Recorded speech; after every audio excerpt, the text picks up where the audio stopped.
The story of this famous structure begins with a genius engineer named Ferdinand de Lesseps and his stubbornness to make a new canal, just like the way he made the Suez Canal.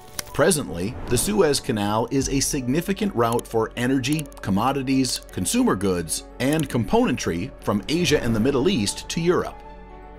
It's also the longest canal in the world without locks. The accidents are almost nil compared to other waterways, and the navigation goes day and night. The canal's location also makes it a key regional hub for shipping oil and other hydrocarbons. After the inauguration on the 18th of August 1869, the Suez Canal started generating massive profits for its investors, and so people were eager to get on board with Ferdinand de Lesseps for the construction of the Panama Canal. The architect visited Panama only a few times and aimed to build a canal from ocean to ocean through the mountainous inland. However, he quickly realized the project was more challenging than anticipated due to the dense jungle, unfamiliar tropical diseases, and rivers turning into torrents during the rainy season. Within just 3 years of the project's initiation, the canal resulted in the loss of hundreds of workers' lives, primarily due to diseases and disasters. As time passed, the project started surpassing its budget, casting doubt on its viability. In France, de Lesseps played down these challenges to reassure the investors. However, after 8 years with little to no advancement, the project started to fall apart. It was then that the truth emerged, exposing corruption scandals and the revelation of millions being paid in bribes.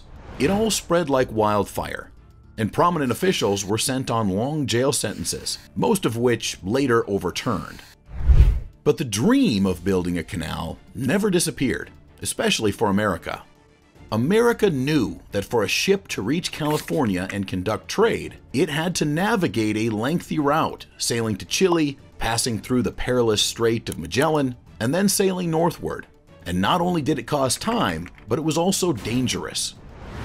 The Strait of Magellan presented severe challenges with intense storms and treacherous currents. Moreover, the alternative route, the Northwest Passage at the top of the Americas, was blocked by ice for a significant part of the year, making it impossible for ships to pass. So, the United States took action to address this challenge, and in 1904, the construction of the Panama Canal in Central America began. But building the canal wasn't an easy task, even for the Americans. Laborers had to use dynamite, drills, and steam-powered shovels to clear more than 100 million cubic meters of earth. Adding to these challenges, the workers found themselves laboring in temperatures exceeding 40 degrees Celsius. During this period, almost 6,000 people lost their lives, succumbing to factors such as heat stroke, rock slides, and occasional tropical diseases. The project also faced significant engineering hurdles. The proposed canal had an elevation difference of nearly 30 meters between its highest and lowest points. To overcome this, the construction team incorporated a series of locks and gates. These locks and gates in the project played a crucial role in altering the water's elevation, contributing to the complexity that defines the Panama Canal. The canal coordinates precise moves to guide ships across the Continental Divide. As a ship approaches, tugboats gently align it, initiating the start of its journey through the canal. The ship undergoes the Gatun locks, involving a 3-step process that raises it by around 87 feet above sea level. It commences with the initial entry, as the ship is carefully guided into the sea-level lock chamber of the Gatun locks. Once safely positioned inside, the lock doors are firmly sealed under the supervision of a lockmaster. He ensures the vessel is securely enclosed within the chamber walls. After the ship's secure placement within the chamber, the elevation phase ensues. During this stage, a pivotal valve is engaged, allowing a regulated flow of water. This water is sourced either from the adjacent higher lock chamber or directly from Gatun Lake. The controlled influx of water results in a gradual increase in the ship's position, effectively lifting it within the lock chamber. This incremental process unfolds sequentially across each of the 3 successive lock chambers at the Gatun locks, steadily raising the vessel to align with the elevation of Gatun Lake. Upon completion of this elevation process, the ship reaches the highest point of the Gatun Locks, aligned with the level of Gatun Lake. During this phase, the vessels smoothly exit the Gatun Locks, proceeding to glide across Gatun Lake.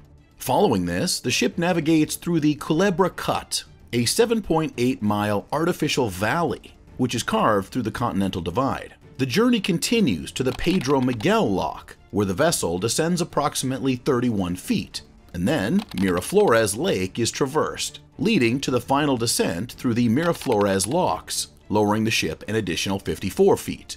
This intricate coordination of water levels and locks defines a carefully planned journey that is guided by the powerful force of gravity. The grand finale unfolds with the ship's passage through Balboa Harbor, gracefully gliding beneath the Bridge of the Americas, marking the symbolic transition from the canal to the expansive waters of the Pacific Ocean. As soon as this mega project was completed, a huge amount of traffic followed, and the complex canal became a major player in global trade. After recognizing the future potential and the growing traffic, the Panamanian government proposed to expand the canal in 2006. The project created a new lane of traffic, which traveled along the canal through the construction of a new set of locks, doubling its capacity and allowing more traffic and profit. However, every profit has its costs, and every plan has its flaws. And we're saying this because every time a vessel passes through the canal, between 200 and 250 million liters of fresh water from the canal are lost to the ocean. Lost water is not a big deal if there is ample rainfall, but now that global warming is at play, droughts are becoming more frequent. And the worst part is the presence of the El Niño phenomenon on meteorological maps. Water precipitation indicators frequently remain at zero in the area, causing a decline in river and lake levels, leaving the canal dry. And matters got worse when Panama experienced historically low rainfall levels in the previous year's spring and summer seasons. This significantly impacted the canal's artificial water sources, Alajuela and Gatun Lake. But you must be wondering why there are artificial sources when the canal sits between the two major natural sources, the Pacific and Atlantic Oceans.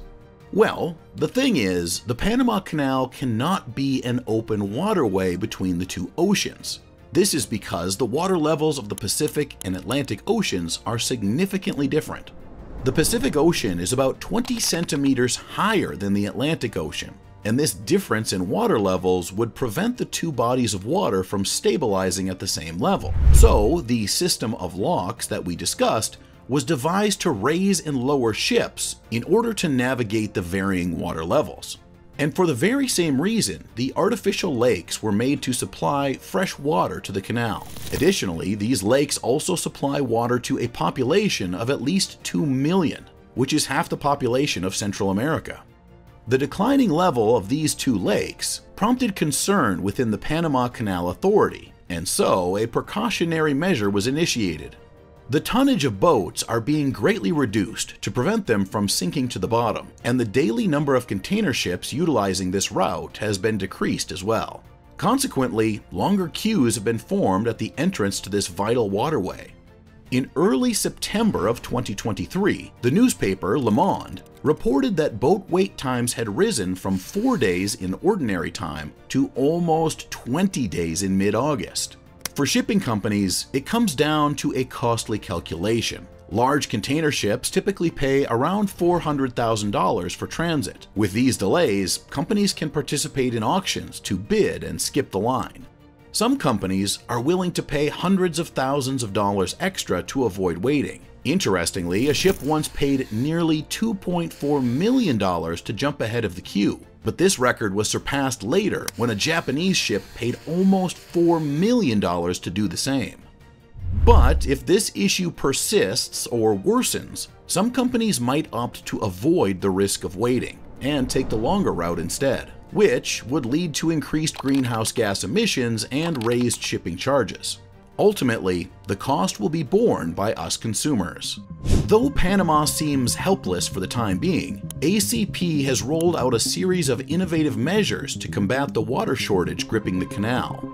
Various strategies have been employed to mitigate the impact, including the adoption of cross-filling lockages at the Panamax locks. This technique optimizes water transfer between chambers during transit, minimizing unnecessary discharge into the sea. Conservation efforts also involve suspending power generation at the Gatton hydroelectric plant and providing hydraulic assistance at the Panamax locks. Tandem lockages, allowing two ships to transit simultaneously, and water-saving basins at the Neo-Panamax locks contribute to reducing water usage. It's important to note that these precautions and initiatives would not just save the Panamanian government tens of millions of dollars, but also stop the rising cost of shipping. And as we discussed before, it is important we save the canal from drying up, or else increasing greenhouse emissions from the ships that will travel longer routes won't mind devastating the planet even more. Though these approaches didn't exactly pass with flying colors, it didn't stop people from devising new plans to tackle the problems. For instance, in 2014, a Chinese businessman tried to build a canal in Nicaragua in the hope of setting up another alternative to Panama. But when the Chinese stock market crashed in 2015, he was forced to abandon the project. Still, we don't know if the man will come back to fulfill his dreams. Then, there's also a possibility that the Northwest Passage, which was once blocked by ice, could be opening up as a result of global warming. In the last few years, a few ships have managed to use that route to get from one side of America to the other. But the most chatter is around the main project, the Interoceanic Corridor of the Isthmus of Tehuantepec, or CIIT for its Spanish name. The project is being redeveloped and is being made in Mexico. Plans to redevelop Mexico's former railway line and create a new corridor between the Atlantic and the Pacific are already in motion. The ambitious project was officially announced with plans for a trio of primary rail lines: Line Z, Line FA, and Line K. Work began in June of 2020, cutting back vegetation, pulling up old tracks, and replacing them with shiny new ones. In total, the new railway with those three main lines is expected to be more than 1,000 kilometers long. The Mexican government is also planning to build a series of industrial parks along the railway. Many are saying that environmental problems are inevitable with the project, but people think that the positives of the project will far outweigh the negatives. According to some experts, the CIIT is projected to generate 500,000 jobs for the local population and attract $50 billion in international investments. The completion of Line Z was officially announced in August of 2023, and just days before Christmas that year, the first trains opened their doors to the public, initiating services for local passengers from the Atlantic coast to the Pacific.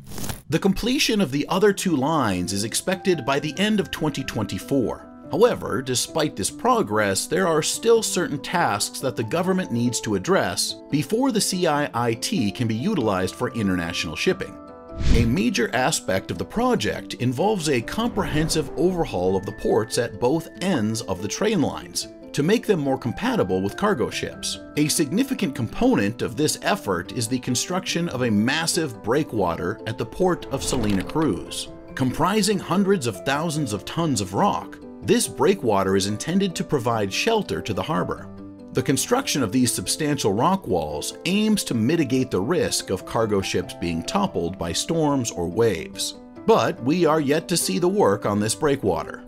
Some people think that this project is made to be the modern rival of the Panama Canal, but Mexico says it's not the rival, but it is here for revival. It's not being made to compete with the Panama Canal, but to lessen its burden. It's not wrong to say that the state of trade between the Pacific and the Atlantic is on the verge of some major changes. As of now, if rains are short of expectations, the authorities could apply further restrictions to either daily passage or the draft. We will have to wait and see what nature is in the mood for. And this concludes our story on why the Panama Canal is dying. If you enjoyed the video, consider liking and subscribing to Geomore. Until next time.